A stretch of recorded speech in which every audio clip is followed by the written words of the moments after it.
Greetings and salutations. Let me know if you can hear me. Can you hear us and see us?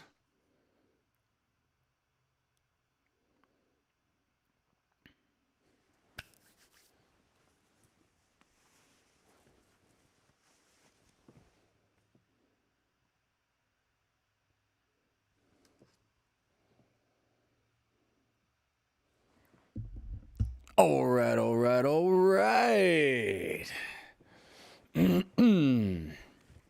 Wonderful. So, we're not going to spend much time in preamble this evening. Svetlana's right on time. All right. Anna, please tell Tony happy birthday for me if Christina hadn't already. Okay, Kathy B, you can see me on one device but not the other. Can't hear Wolfgang. Thank God. About time he shut up, mouthy little beast. Yeah, sorry, there's nothing little about this beast. But Olive and Ray are ready. That's wonderful. Okay. Oh dear. I'm not properly buttoned and attired. Dreadful etiquette, I apologize.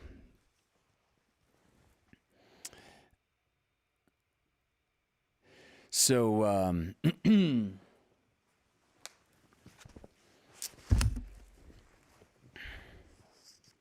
oh good, Tony's right here. Ah, splendid. I hope Tony likes Sherlock Holmes, and if he's never listened to or heard any, I hope he does after this evening.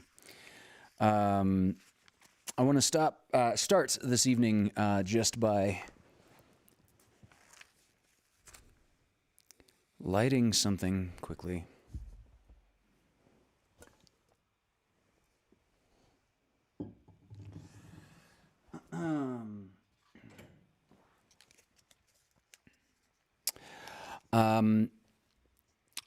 Our editor and producer, Michelle, who puts this show on another channel on YouTube as well as on public access, is losing a friend and good viewer this afternoon. And I won't say anything more to belabor the point, except that, Michelle, I'm sorry for your loss. And this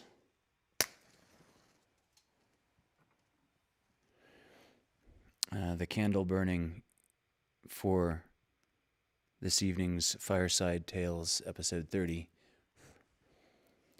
is for Natasha.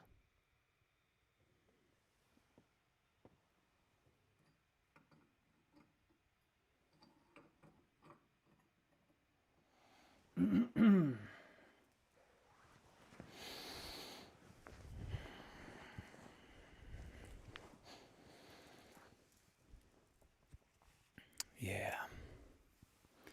I don't even know what. Yes, the bong. Oh dear, Paul. Don't. I apologize. Well, we'll gloss right over. Not to worry. A more caring, loving, and sincere being you will never meet than Paul Carganilla. Don't feel bad, man. It's quite all right. I know that guy's gonna feel like disproportionately bad for like making one silly little joke. So it's really okay, man. Relax. You are off the ethical hook, I promise.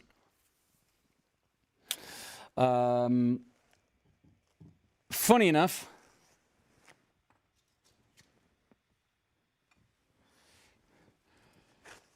there's there's no bong in tonight's show, as there never has been. There is, however, a pipe, because 3 trademarks of Arthur Conan Doyle's immortal character, Sherlock Holmes, are, of course, the magnifying glass, an inspector's cap, and his pipe.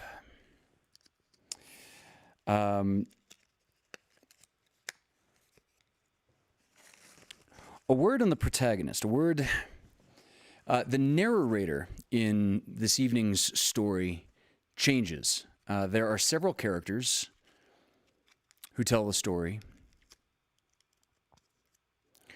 And Arthur Conan Doyle was a physician by trade. He was a doctor before he was an author. And so he came up with this incredibly insightful, brilliant character, Dr. Sherlock Holmes. But every Holmes story is narrated in the first person from the eyes of a doctor, which is, of course, Dr. Watson. So,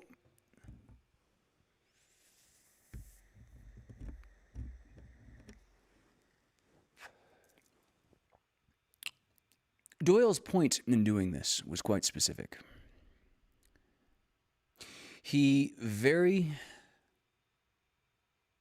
carefully chose a profession in which, one, he knows very well and can write from the perspective of.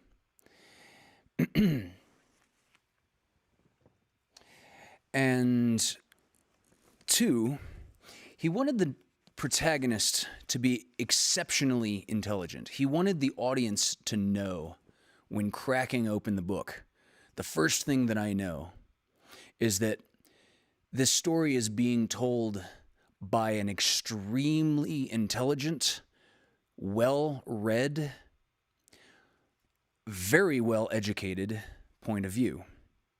That point of view is, of course, Dr. Watson. However, at virtually every point, every moment of deduction, every moment of logical induction, Watson is simply blown away. Watson is dwarfed by Holmes' superior intellect. This would only be impressive if we start from the standpoint of an intellectual giant, such as Dr. Watson could actually be said to be. Watson ain't dumb.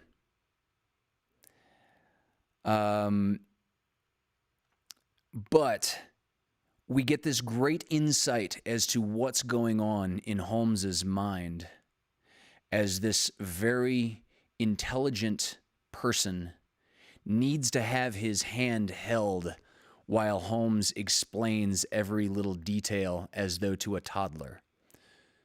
Such is the towering intellect of Arthur Conan Doyle's character, Sherlock Holmes. In the history of the Lovecast, in the history of, which show is this? In the history of Fireside Tailes with Wolfgang, we opened with a full month of Edgar Allan Poe. And it must be said that it's quite likely that Sherlock Holmes as a character would never have existed if it were not for Edgar Allan Poe.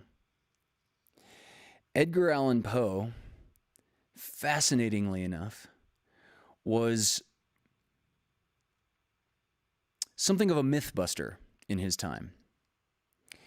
And it was thought at the time that it was around that this mechanical automaton known as the Turk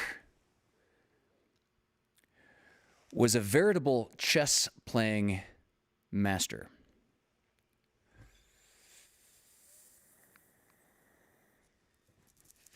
The interesting thing about the Turk, this is real, by the way, totally real. The Turk was a mechanical being. Kind of looked a little bit like that gypsy fortune teller, you know, that Tom Hanks wishes as a little kid to be big and like grows up into Tom Hanks for an entire movie. Kind of looked like that, just a little bit. Except that this was a mechanical thing that could trounce any human chess player that sat down across the board from the carved wooden mechanical hands of this chess master robot called the Turk. Famous people from all over the world, came to challenge the Turk.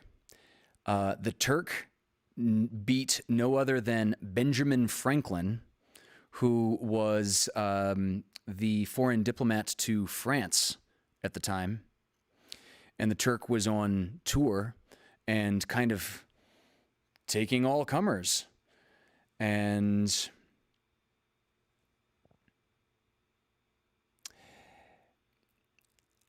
the Turk actually played against Napoleon Bonaparte, beat him as well.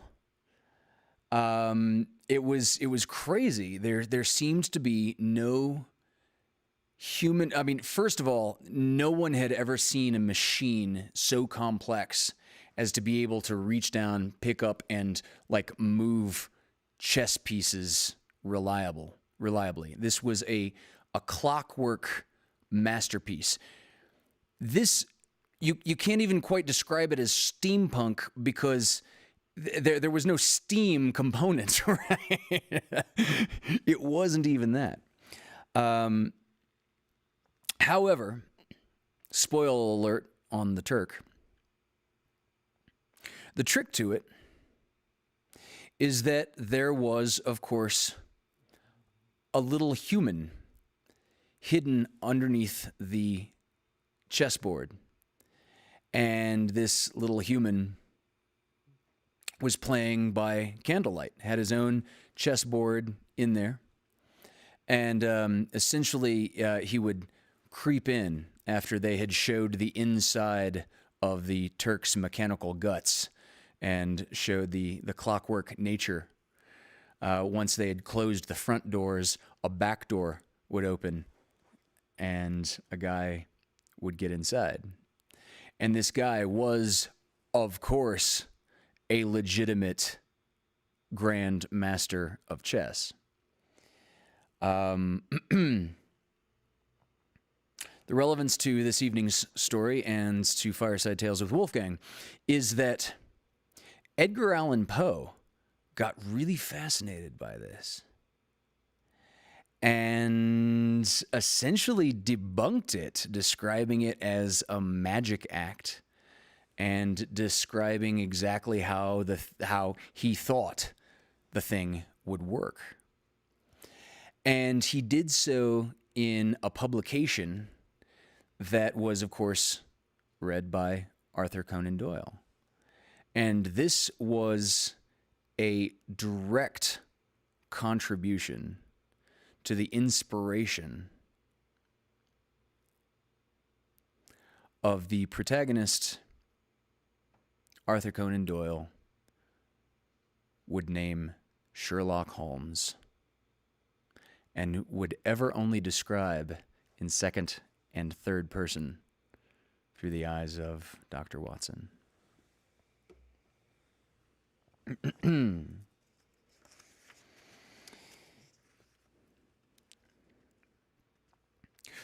With that,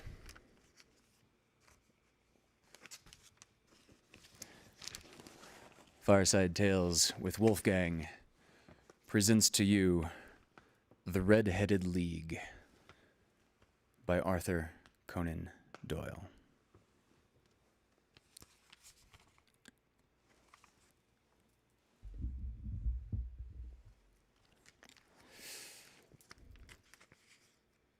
I had called upon my friend, Mr. Sherlock Holmes, one day in the autumn of last fall. and found him in deep conversation with a very stout, florid-faced gentleman with fiery red hair. With an apology for my intrusion, I was about to withdraw when Holmes pulled me abruptly into the room and closed the door behind me. "You could not possibly have come at a better time, my dear Watson," he said cordially. "I was afraid that you were engaged." So I am, very much so. Then I can wait in the next room." "Not at all, Doctor." "Please, join us."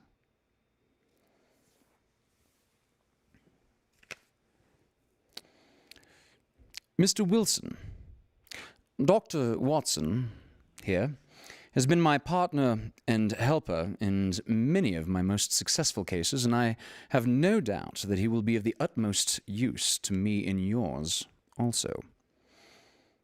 The stout gentleman half rose from his chair and gave a bob of greeting, with a quick questioning glance from his small eyes.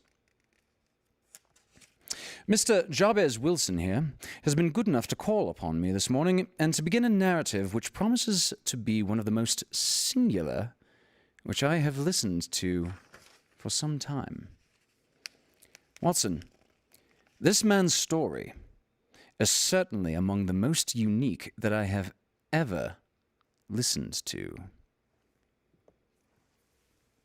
Perhaps, Mr. Wilson, you would have the great kindness to recommence your narrative. I ask you, not merely because my friend Dr. Watson has not heard the beginning, but also because the peculiar nature of the story makes me want to have every possible detail from you. As a rule, when I have heard some part of a case, I am able to guide myself by the thousands of other similar cases which occur in my memory. But in the present instance, however, I am forced to admit that this set of facts is entirely unique." The portly client puffed out his chest with an appearance of some little pride and pulled a dirty and wrinkled newspaper from the inside pocket of his greatcoat. As he glanced down toward the advertisement column, with his head thrust forward and the paper flattened out upon his knee, I took a good look at the man and endeavored, after the fashion of my companion, Mr. Holmes, to read the indications which might be presented by his dress or by his appearance. Now, this is the point in the story. I must make the aside, of course, that Dr. Watson has seen these brilliant games of deduction that Sherlock Holmes plays upon meeting a stranger. Holmes has this regular routine, regular readers of Mr. Doyle would know, Dr. Doyle would know, by looking up the man he is observing and pulling seemingly out of the air obscure and verifiably true facts about the person whom he is looking. Dr. Watson attempts this feat over and over as almost a device in virtually every work.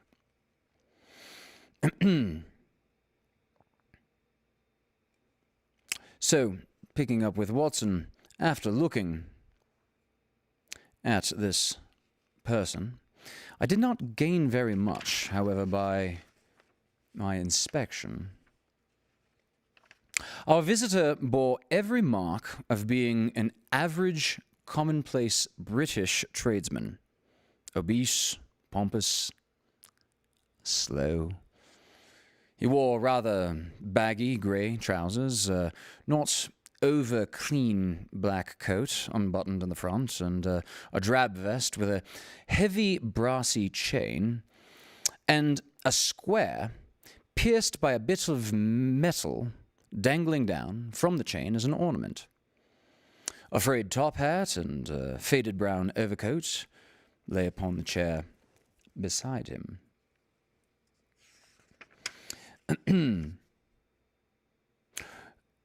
Altogether, look as I would, there was nothing remarkable about the man, saving his blazing red hair and the expression of extreme chagrin and discontent upon his features.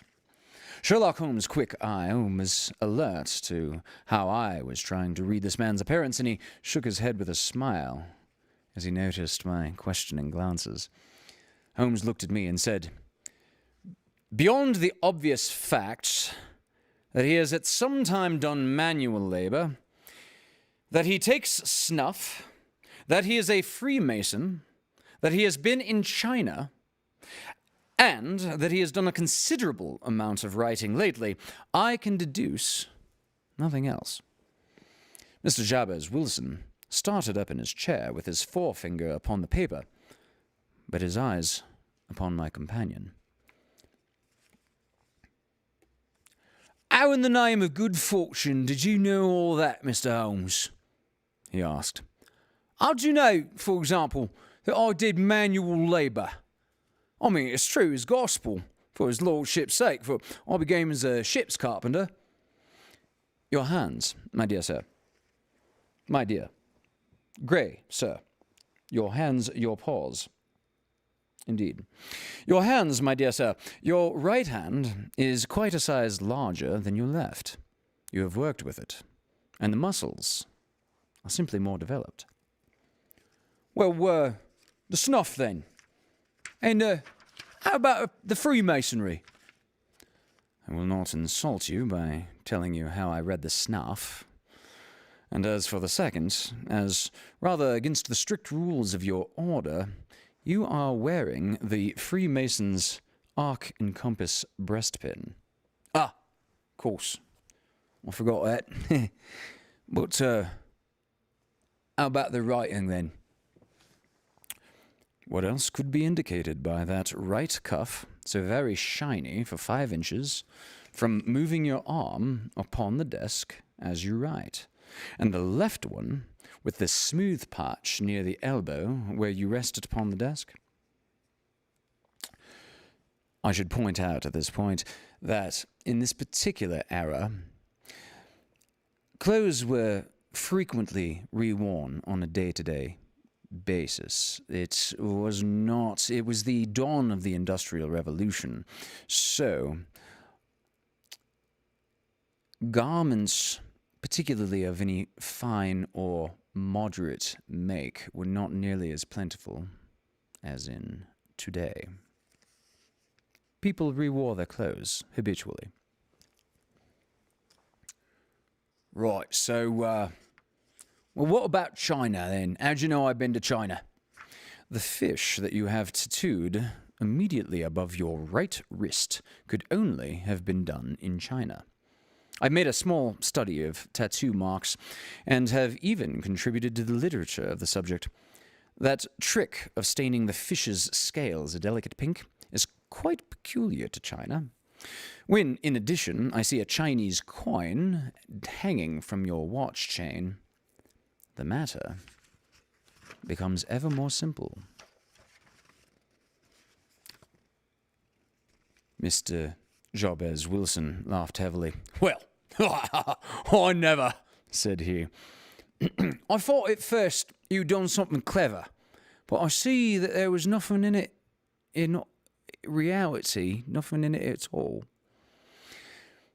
"I began to think, Watson," said Holmes, "that I make a mistake in explaining. Can you not find the advertisement, Mr. Wilson?" Yeah, I've got it now," he answered, with his thick, red finger planted halfway down the column. "Here it is, sir." I took the paper from him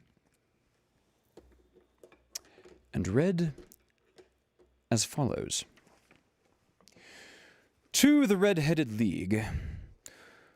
On account of the bequest of the late Ezekiel Hopkins of Lebanon, Pennsylvania, USA, there is now another vacancy open which entitles a member of the League to a salary of £4 a week for purely nominal services. All red-headed men who are in sound body and mind and above the age of 21 years are eligible. Apply in person on Monday at 11 o'clock to Duncan Ross at the offices of the League, 7 Pope's Court, Fleet Street. By the way, Fleet Street was where Sweeney Todd operated his barber shop, for those of you who are dark musical fans. What on earth does it mean? I said, after I had twice read over the extraordinary announcement. Holmes chuckled and wriggled in his chair, as was his habit when he was in high spirits. It is a little off the beaten track, isn't it? Said he. And now, Mr. Wilson, tell us about yourself, your household, the effect which this advertisement had upon your fortunes. You will first make a note, Doctor, of the paper and the date. It is the Morning Chronicle of April 27th, 1890, just 2 months ago. Very good. Now, if you please, commence, Mr. Wilson. Well, it's just as I've been telling you, Mr. Sherlock Holmes, said Jabez Wilson, mopping his forehead. I have a small pawnbroker's business at Coburg Square, near the city. It's not a very large affair, and of late years it's not done more than just give me a living. I used to be able to keep 2 assistants, but now I keep only 1, and he is willing to come for half wages, so as to learn the business. And what is the name of this obliging young person? Asked Sherlock Holmes. His name is Vincent Spaulding. He's not such a youth either. It's hard to say his age. I should wish, I never wish, rather, a smarter assistant, Mr. Holmes, and I know very well that he could better himself and earn twice what I'm able to give him, but, after all, if he's satisfied, why should I put ideas in his head, huh?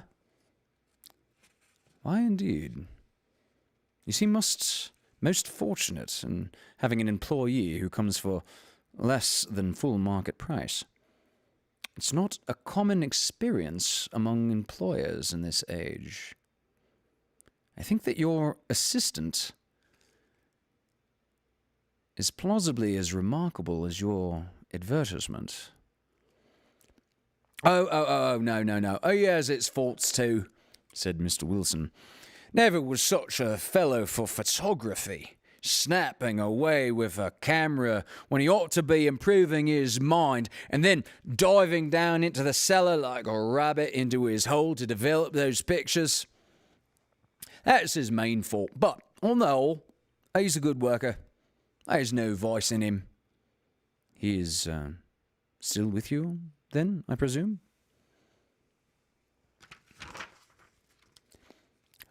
Right, yes, sir. Spaulding. He came into the office just this day, 8 weeks, with this very paper in his hand, and he says, I wish to the Lord, Mr. Wilson, that I was a red-headed man. Why is that? I asks. Why, says he, there's another vacancy in the League of the Red-Headed Men. It's worth quite the little fortune to any man who gets it, and I understand that there are more vacancies than there are men to take the places. If my hair would only change colour, here's a nice job all ready for me to step into. Why? What is it then? I asked. You see, Mr. Holmes, I'm a very stay-at-home man, and I didn't know how much of it was going on outside, and I was always glad a bit of news. Have you never heard of the League of the Red-Headed Men? He asked. Never.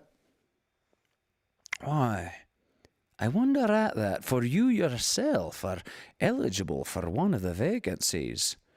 Aye, right, and what are they worth? I asked. Oh, merely a couple hundred per year, but the work is slight, and it need not interfere very much with another's occupations. Well, you can easily think that made me prick up my ears, for the business has not been over good for some years, and an extra couple hundred would have been very handy. Tell me about it, said I. Well, said he, showing me the advertisement. You can see for yourself that the League has a vacancy, and there is the address for which you should apply. As far as I can make out, the League was founded by an American millionaire, Mr. Ezekiel Hopkins, who was quite peculiar in his ways. He was himself red-headed, and he had a great sympathy for all red-headed men. So when he died, it was found that he had left his enormous fortune in the hands of the trustees, with instructions to apply the interest to the providing men whose hair is of that colour. From all I hear, it was splendid pay and very little to do. But, said I, there will be millions of red-headed men who would apply. Not so many as you might think, he answered. You see, it is really confined to the Londoners and to grown men. This American had started from London when he was young, and he wanted to do the old town a good turn. Then, again, I have heard it is no use your applying if your hair is light red or dark red or anything but real, bright, blazing, fiery red. Now, if you cared to apply, Mr. Wilson, you would just walk in, but perhaps it would hardly be worth your while to put yourself out of the way for the sake of a few £100. Now, it's a fact, gentlemen, as you may see for yourselves, that my hair is of a very full and rich tint. So, it seemed to me that if there was any competition in the matter, I stood as good a chance as any man that I had ever met. After all, Vincent Spaulding seemed to know so much about it that I thought he might prove useful. So, I just ordered him to put up the shutters for the day and to come right away with me. He was very willing to have a holiday, so we shut the business up and started off for the address that was given us in the advertisement. I never hoped to see such a sight as that again, Mr. Holmes. From north, south, east, west, every man who had a shade of red in his hair had tramped into the city to answer the advertisement. Fleet Street was choked with red-headed folk, and Pope's Corner looked like a coster's orange barrow. I should not have thought there were so many in the whole country as were brought together by that single advertisement. Every shade of colour they were: straw, lemon, orange, brick, Irish setter, liver clay, clay red. But as Spaulding said, there were not many who had the real, vivid, flame-coloured tint. When I saw how many were waiting, I would have given up in despair, but Spaulding would not hear of it. How he did it, I couldn't imagine, but he pushed and pulled and butted until he got me through the crowd and right up to the steps which led to the office. We wedged in as well as we could, and we found ourselves in the office. Your experience has been a most entertaining one, remarked Holmes, as his client paused and refreshed his memory with a huge pinch of snuff. Pray, continue your profoundly interesting statement. There was nothing in the office but a couple of wooden chairs and a table, behind which sat a small man with a head that was even redder than mine. He said a few words to each candidate as he came up, then managed to find some fault in him which would disqualify him right off. Getting a vacancy did not seem to be such a very easy matter after all. However, when our turn came, the little man was much more favourable to me than to any of the others, really. He closed the door as we entered, so that he might have a private word with us.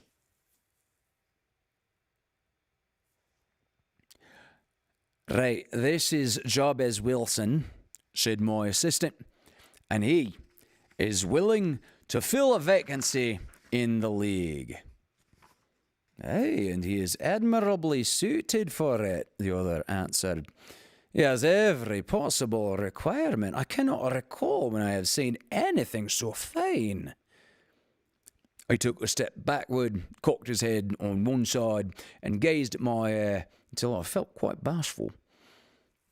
Then, suddenly, he plunged forward, wrung my hand, and congratulated me warmly on my success. It would be injustice to hesitate, said he. You will, however, I am sure, excuse me for taking an obvious precaution. With that, he seized my hair in both his hands and tugged till I yelled with pain.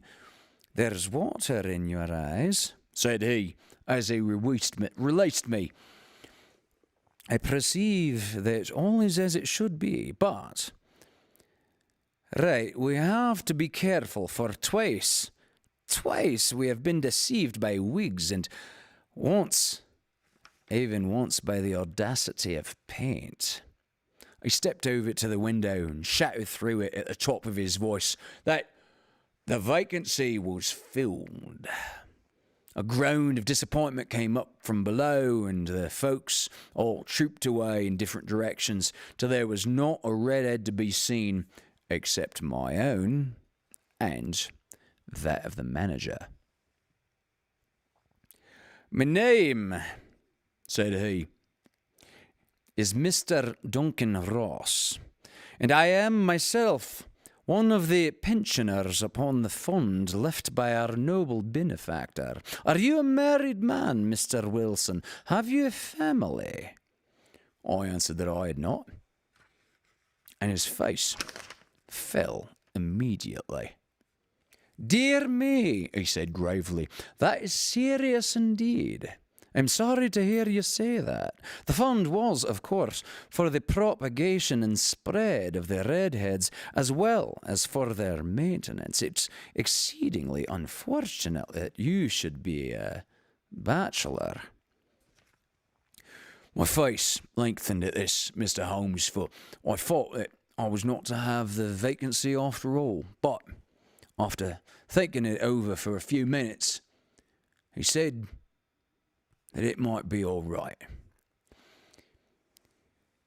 In the case of another, said he, the objection might be fatal, but we must stretch a point in favour of a man with such a head of hair as yours. When shall you be able to enter upon your new duties? Well, it's a little awkward, for I have a business already, said I.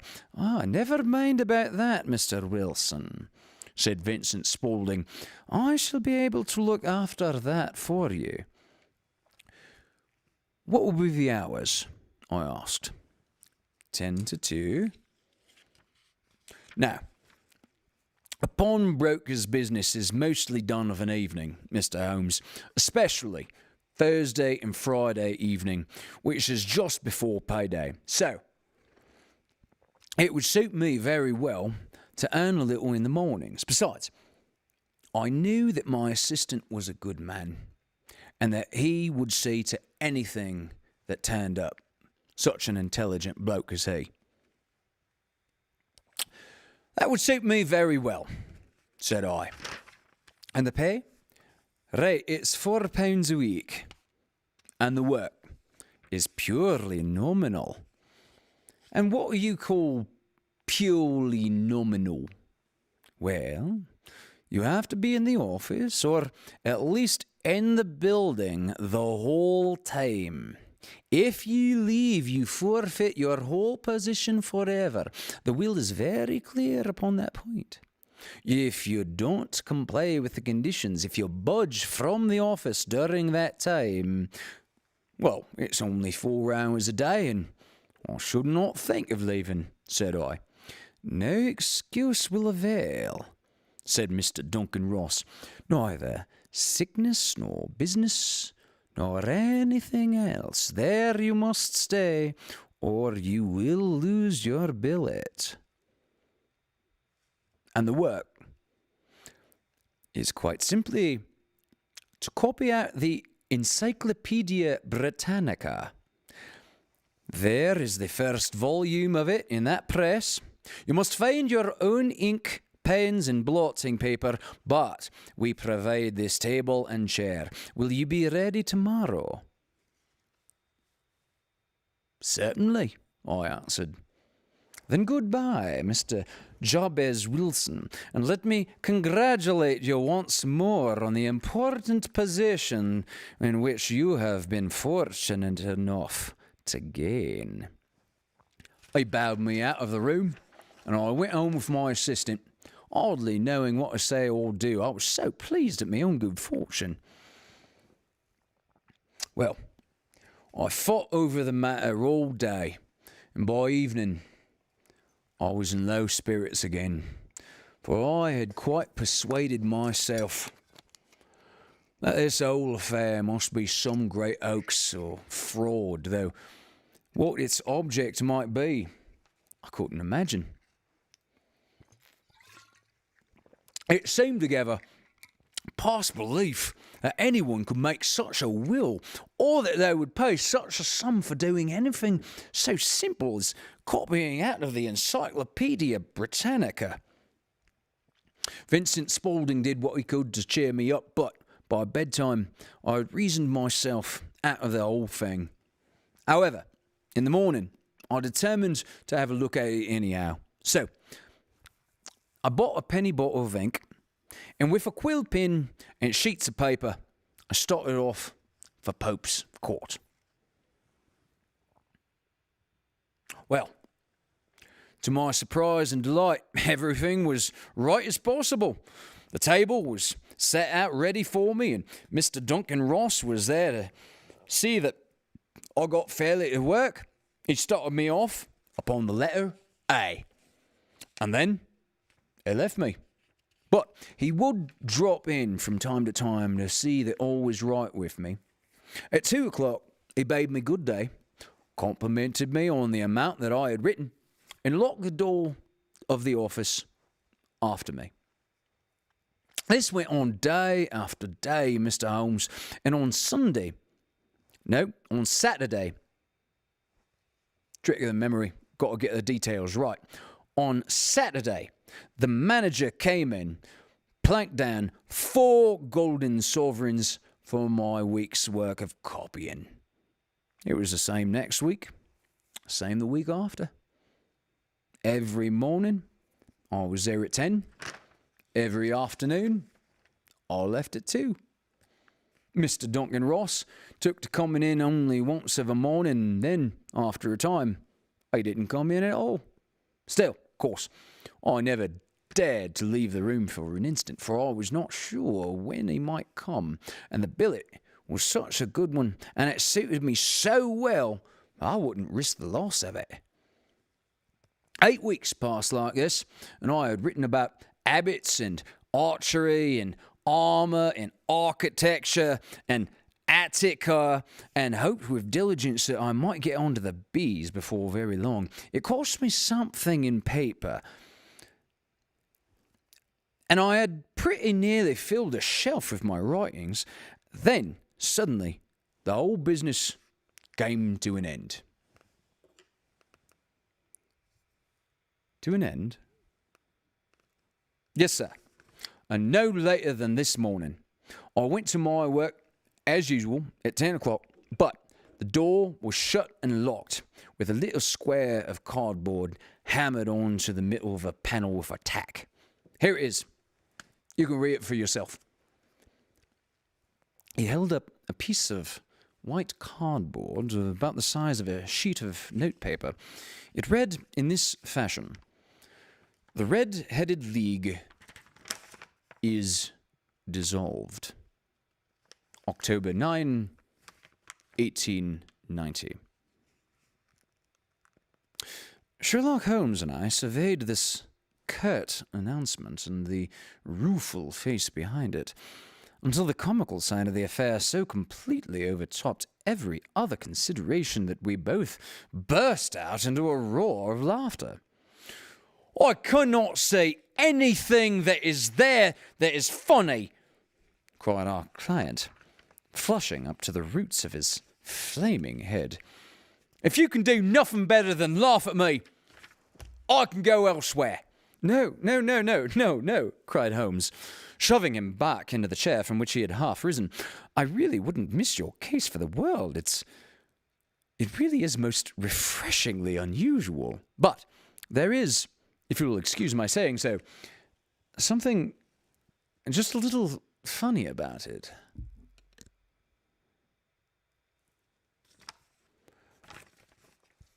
"Pray, what steps did you take when you found out the card upon the door and read the card's notice?" "I was staggered, sir. I didn't know what to do. Then I called at the offices all round, but none of them seemed to know anything about it. Finally, I went to the landlord, who's an accountant. He's living on the ground floor, and I asked him if he could tell me what had become of the Red-Headed League. He said that he had never heard of any such body. Then I asked him who Mr. Duncan Ross was. He answered that the name was new to him." "Well, the gentleman at number 4? "What, the red-headed man?" "Yes." "Oh. Right," said he. "His name was William Morris. He was a solicitor, and he was using the name as a temporary convenience till his new premises were ready. He moved out yesterday." "Well, where could I find him?" Oh, you could find him at his new offices. He did tell me the address. Yes. 17 King Edward Street, near St. Paul's." I started off, Mr. Holmes, but when I got to that address, it was a manufactory of artificial kneecaps, and no one in it had ever heard of either Mr. William Morris or of Mr. Duncan Ross. "So, what did you do then?" asked Holmes. "I went home to Saxe-Coburg Square, and I asked the advice of my assistant, but he could not help me in any way. He could only say that if I waited, I might hear by post."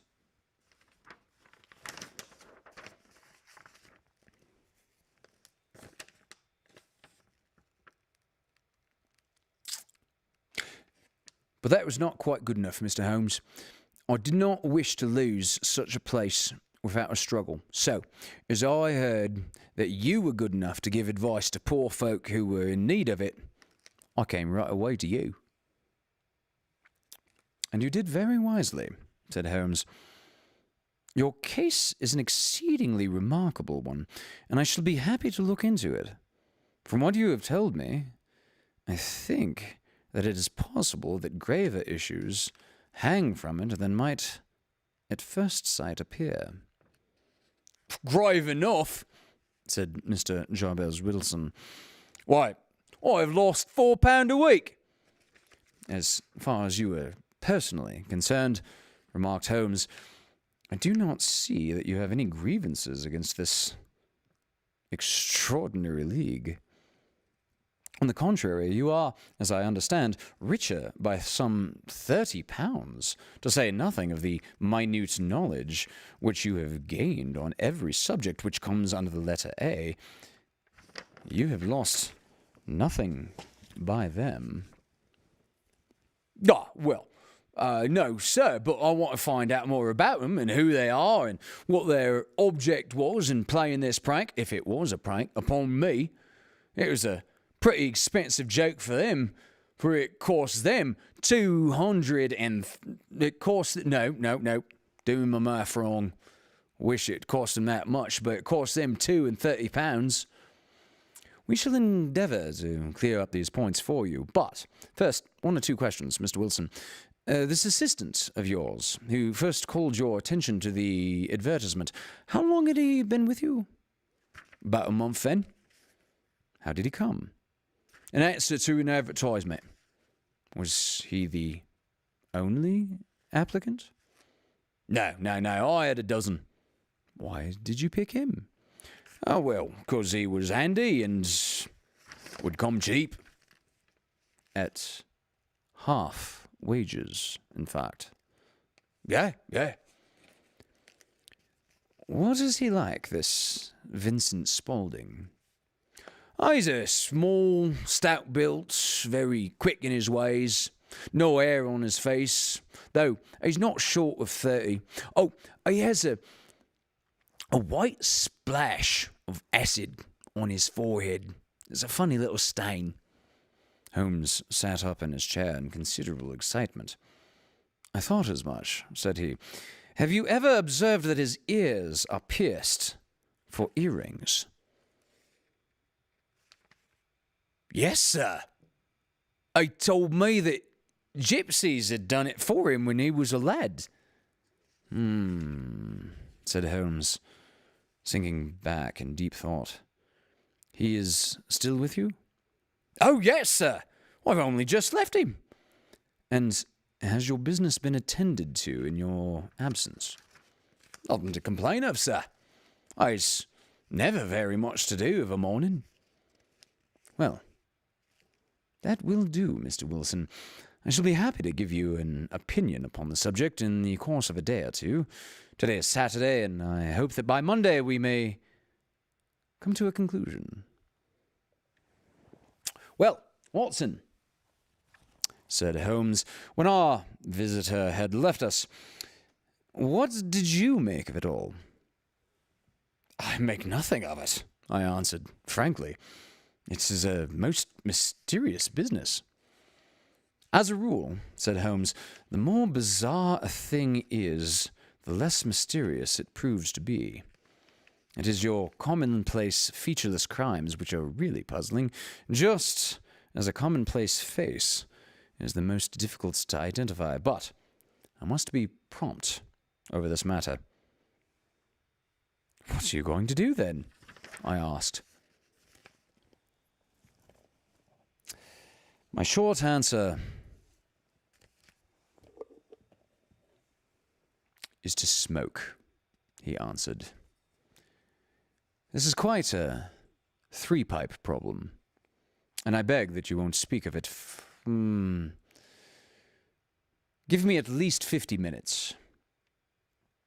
He curled himself up in his chair, with his thin knees drawn up to his hawk-like nose, and there he sat with his eyes closed and his black clay pipe thrusting out like the bill of some strange bird. I'd come to the conclusion that he had dropped asleep, and that indeed was starting to nod off myself, when he suddenly sprang out of his chair with the gesture of a man who has made up his mind and put his pipe down upon the mantelpiece.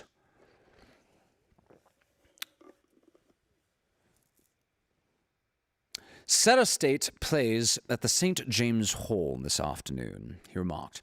What do you think, Watson? Could your patients spare you for a few hours? I have nothing to do today. My practice is never very absorbing. Then put on your hat and come. I'm going through the city first. We can have some lunch on the way. I observe that there's a good deal of German music on the program, which is rather more to my taste than Italian or French. It is introspective and Frankly, I want to introspect. Come along. We travelled by the Underground, which is the British subway, of course, as far as the city of Aldersgate, and a short walk took us to Saxe-Coburg Square, a scene of the singular story which we had listened to in the morning. It was a poky, little, shabby, genteel place. 3 gilt balls in a brown board with Jabez Wilson in white letters announced the place where our red-headed client carried on his business. Sherlock Holmes stopped in front of it with his head on one side and looked it over, with his eyes shining brightly between puckered lids. Then he walked slowly up the street and then down again to the corner, still looking keenly at the houses. Finally, he returned to the pawnbroker's and, having thumped vigorously upon the pavement with his stick 2 or 3 times, he went up to the door and knocked. It was instantly opened by a bright-looking, clean-shaven young fellow who asked him to step in. "Oh, thank you," said Holmes. "I only wished to ask you how you would go from here to the Strand."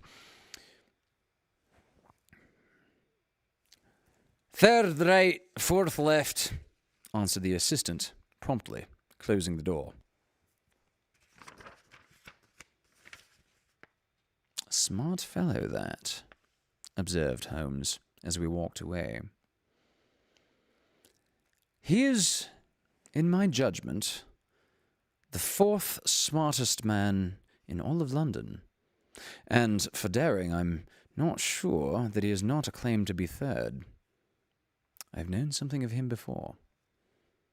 "Evidently," said I, "Mr. Wilson's assistant counts for a good deal in this mystery of the Red-Headed League. I'm sure that you indeed inquired your way merely in order that you might see him." "Not him." "Well, what then?" "The knees of his trousers." "And what did you see?" "What I expected to see." "And why did you beat the pavement?"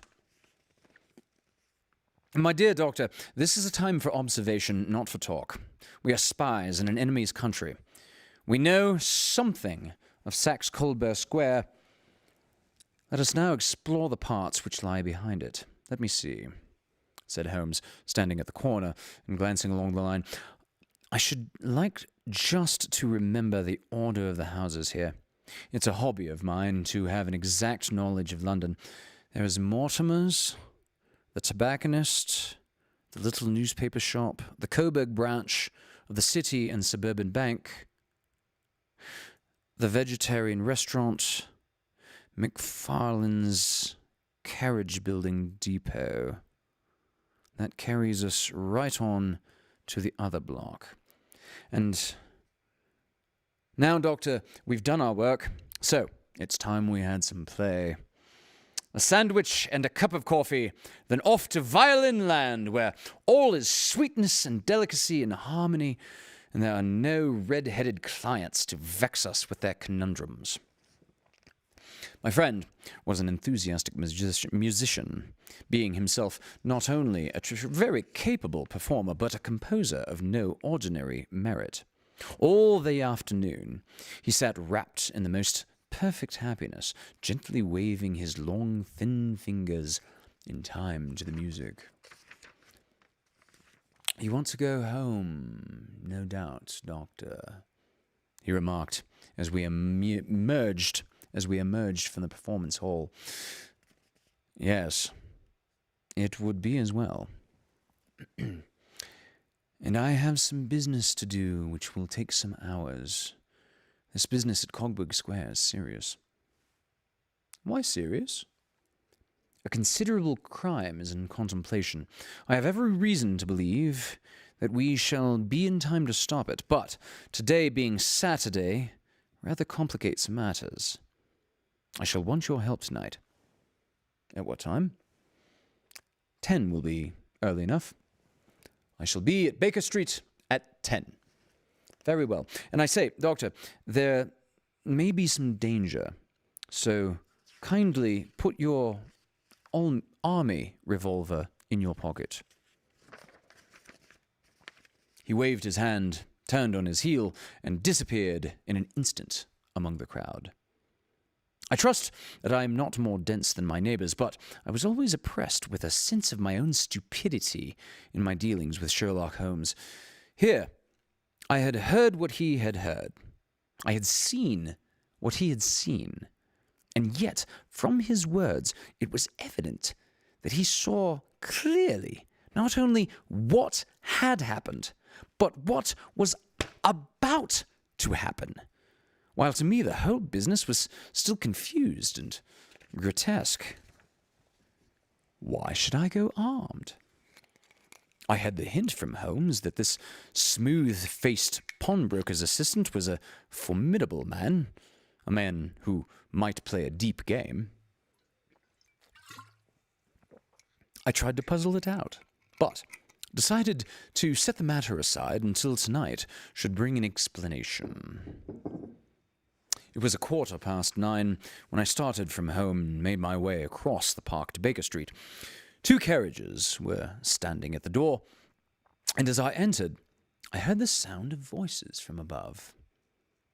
On entering his room, I found Holmes in animated conversation with 2 men, one of whom I recognized as Peter Jones, the official police agent, while the other was a long, thin, sad-faced man with a very shiny hat and oppressively respectable frock coat.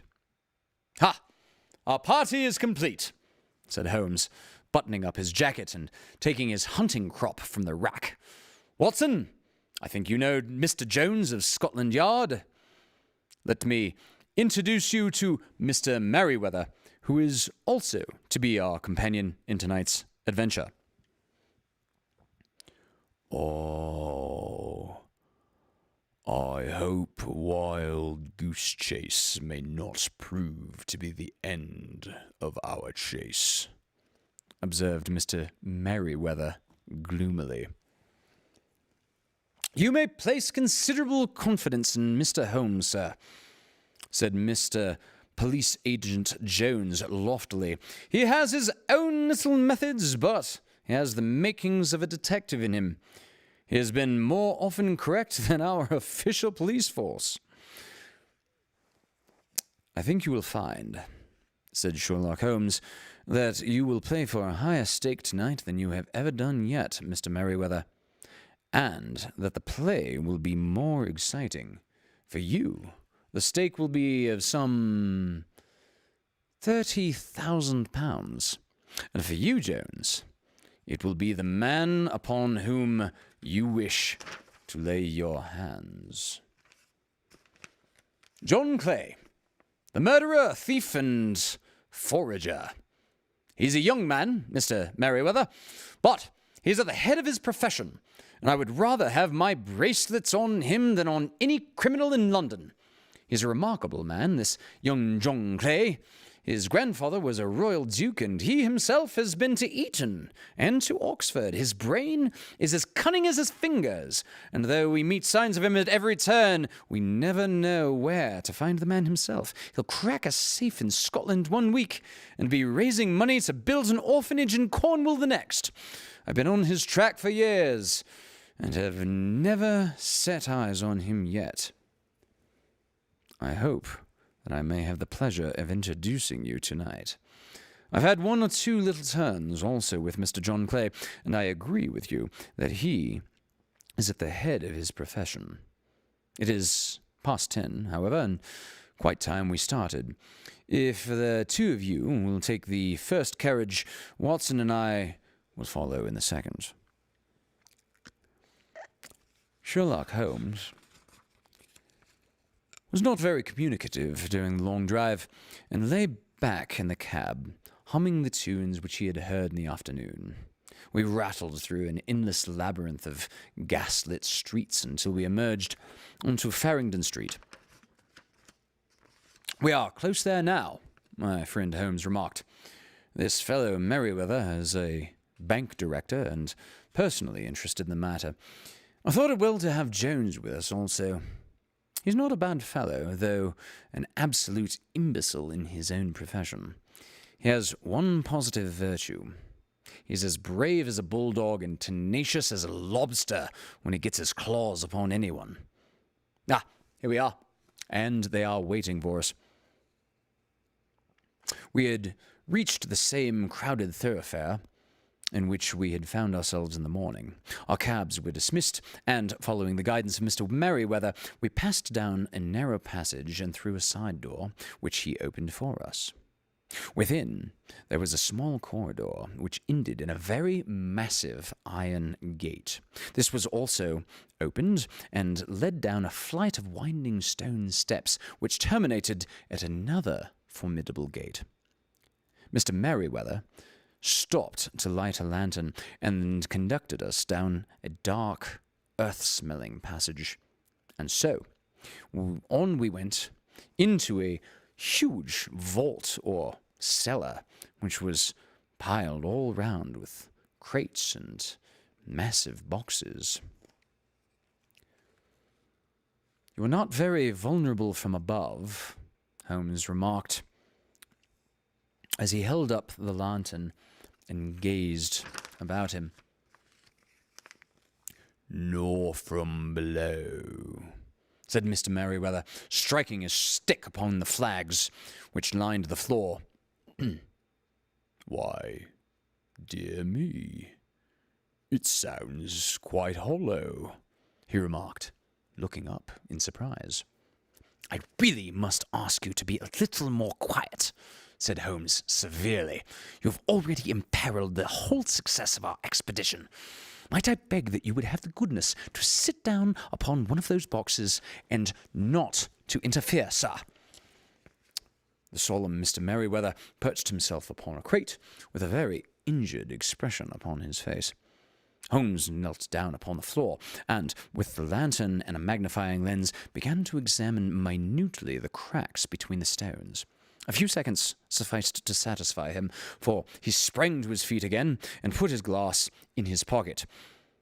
"We have at least an hour before us," he remarked, "for they can hardly do anything until the good pawnbroker is safely in bed. Then they will not lose a minute, for the sooner they do their work, the longer time they will have for their escape. We are, at present, Doctor, as you have no doubt divined, in the cellar of the city branch of one of the principal London banks.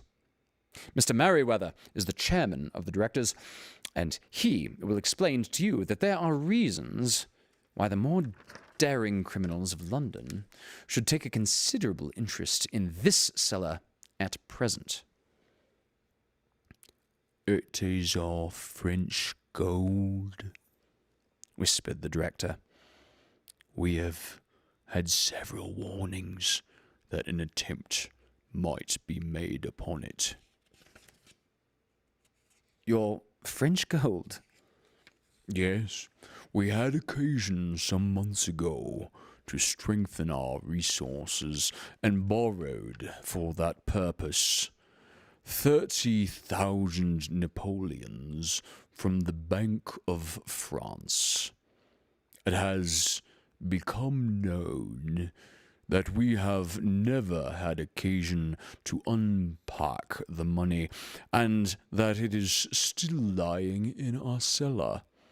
The crate upon which I sit contains 2,000 Napoleons packed between layers of lead foil. Our reserve of gold bullion is much larger at present than it usually is kept in a single branch office, and the directors have had misgivings on the subject." "Which were very well justified," observed Holmes. "And now it is time that we arranged our little plans. I expect that within an hour matters will come to a head. In the meantime, Mr. Merriweather, we must put the screen over that dark lantern and sit in the dark? I'm afraid so. I had brought a pack of cards in my pocket, but I see that the enemy's preparations have gone so far that we cannot risk the presence of a light. And, first of all, we must choose our positions. These are daring men. And though we shall take them at a disadvantage, they may do us some harm unless we are careful. I shall stand behind this crate, and you conceal yourselves behind those. When I flash a light upon them, close in swiftly. If they fire, Watson, have no compunction about shooting them down. I placed my revolver cocked on top of the wooden case behind which I crouched. Holmes shot the slide across the front of his lantern, and it left us in pitch blackness. Such an absolute darkness as I have never before experienced. They have but one retreat, whispered Holmes. It is back through the house in Saxe-Coburg Square. I hope that you have done what I asked you, Jones. I've got an inspector and 2 officers waiting at the front door. Then we have stopped all the holes. Now, we must be silent and wait.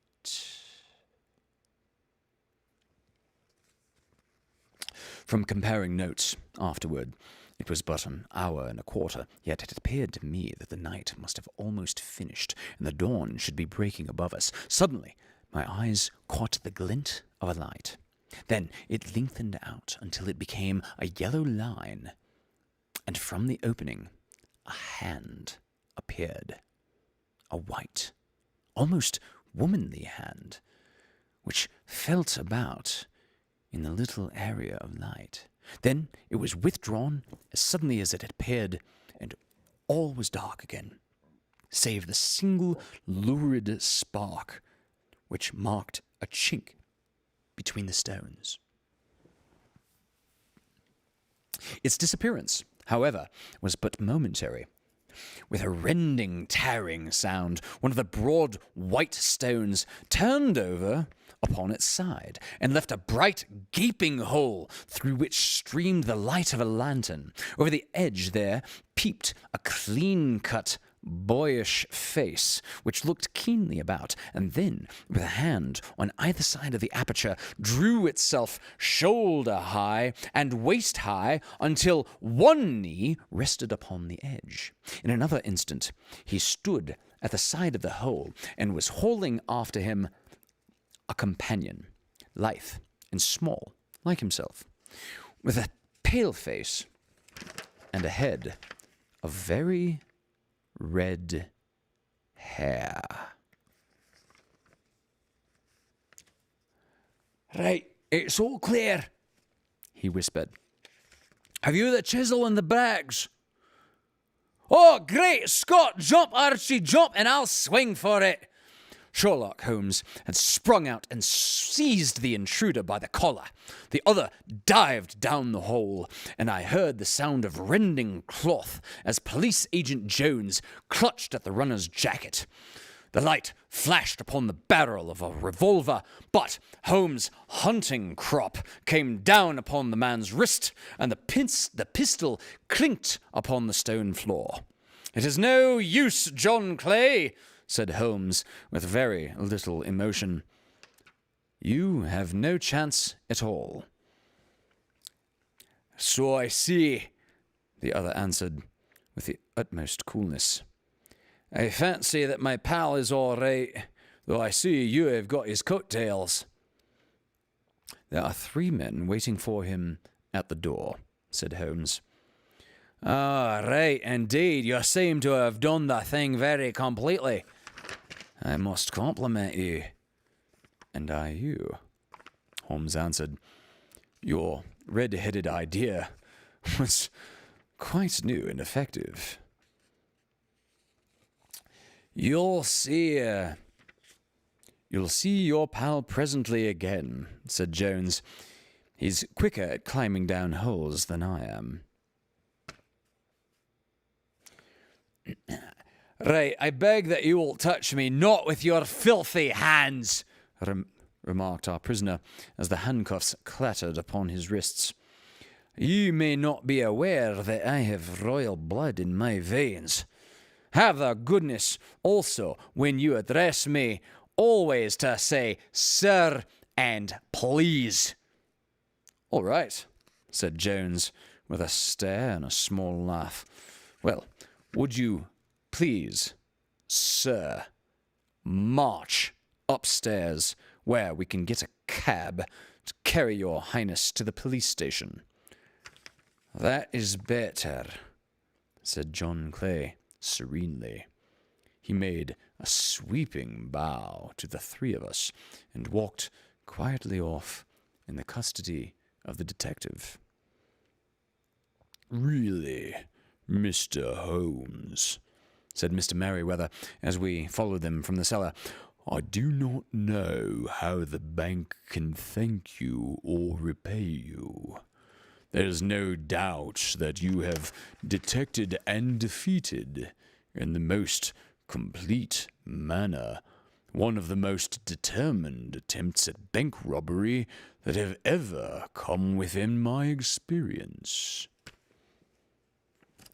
I have had one or two little scores of my own to settle with Mr. John Clay, said Holmes.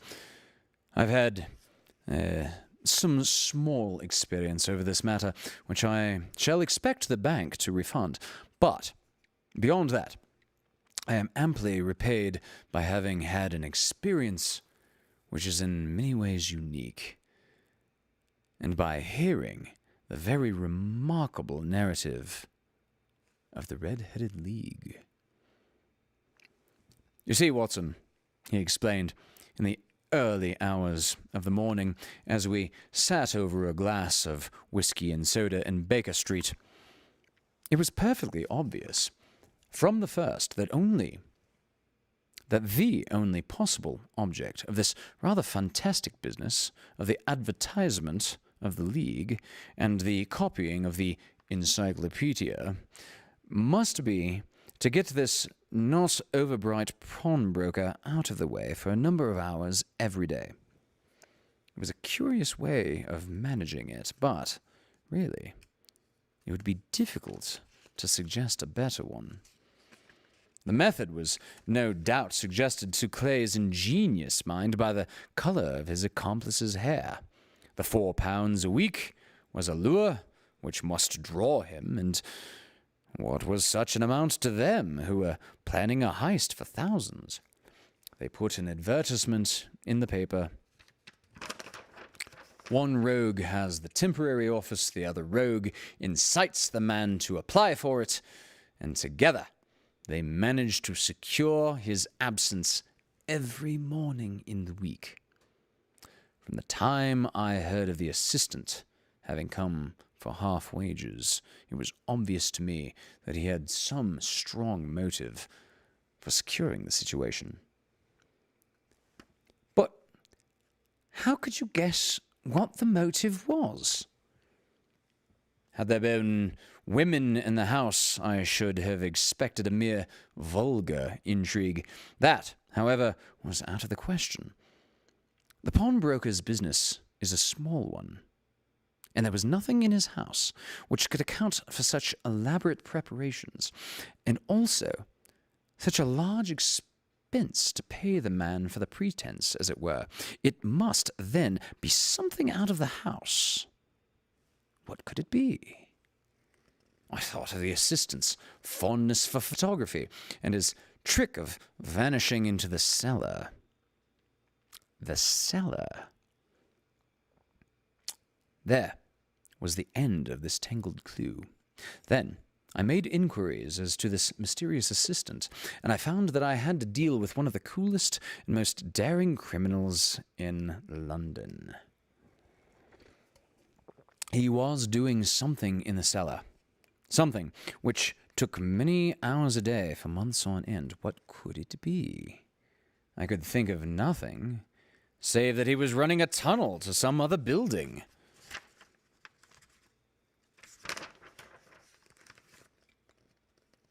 So far had I got. When we went to visit the scene of action, I surprised you by beating upon the pavement with my stick. I was ascertaining whether the cellar stretched out in front or behind. It was not in front. Then I rang the bell, and, as I hoped, the assistant answered it. We have had some skirmishes, but we had never set eyes upon each other before. I hardly looked at his face. His knees were what I wished to see. You must yourself have remarked how worn, wrinkled, and stained they were. They spoke of those hours of burrowing. The only remaining point was, what were they burrowing for? I walked round the corner, saw that the City and Suburban Bank abutted on our pawnbroker friend's premises, and felt that I had solved my problem. When you drove home after the concert, I called upon Scotland Yard and also upon the chairman of the bank directors, with the result that you have seen. And how could you tell that they would make their attempt tonight, dear Holmes? I asked. Well, when they closed their league offices, that was a sign that they no longer cared about Mr. Jabez Wilson's presence. In other words, they had completed their tunnel, but it was essential that they should use it soon, as it might be discovered, or the bullion might be removed from the bank. Saturday would suit them better than any other day, because it would give them 2 days for their escape. For all these reasons, I expected them to come tonight. You reasoned it out beautifully, I exclaimed in unfeigned admiration. It is so long a chain, yet every link rings true. It has saved me from ennui, he answered, yawning. Alas, I already feel it closing in upon me. My life is spent in one long effort to escape from the commonplaces of existence. These little problems help me to do so.